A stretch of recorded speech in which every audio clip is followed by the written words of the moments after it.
নমস্কাৰ বন্ধু বান্ধৱীসকল, মই নৱনীতা মোৰ নতুন ভিডিঅ'লৈ আপোনালোক সকলোকে স্বাগতম জনাইছোঁ। এয়া ভাবিছোঁ আপোনালোকে বেডিং বটলৈ কলৈ যাম। কলিজাই হাঁহি আছে। আমি গৈছোঁ কলিজাৰ পাপাকৰ তাতে কলকাতা গ'লোঁ। ট্ৰেইনতে অকণমান ফটো উঠিলোঁ, ভিডিঅ' বনালোঁ। গৈ পালোঁ আমি কলিকতা।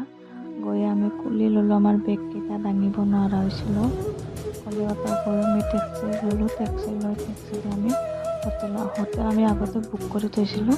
হোটেলে ৰাওনা টেক্সিত গ'লোঁ হোটেললৈ। কলিজাই ইমান আমনি কৰি আছে, তাইৰ টোপনি লাগিছে, গোটেই ৰাতিটো আমনি কৰিছে। গৈ পাই আমি হোটেলৰ পৰা আমাৰ এইখিনি বাহিৰৰ হোটেল গৈ পালোঁ। গৈ পাই তাত খানা খালোঁ, খাই ৰেষ্ট কৰিলোঁ। গৈ পালি ইক' পাৰ্কত গৈছিলোঁ। ইমান ধুনীয়া দেখিবলৈ, ফুল বনাই দেখিলে মনটো বহুত ভাল লাগি যায়।